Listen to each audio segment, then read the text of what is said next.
Very good naman yung anak ko. Nagsasagot ng assignment. Hindi sinasagutan. Ay, walang yan naman. Akala ko naman nagsasagot ka. Nagdo-drawing ka lang naman pala. Ano to?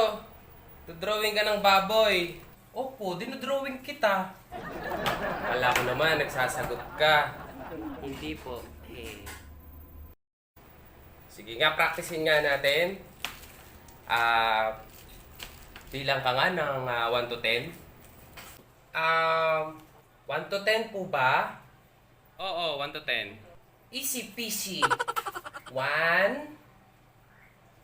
2, o anong kasunod? 3,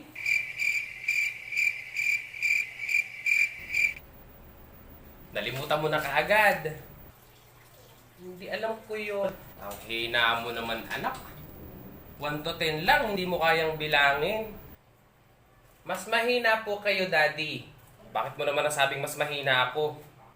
Eh kasi, narinig kita eh. Sabi mo, Mami, tama na. Hanggang 2 lang kaya ko. Savage!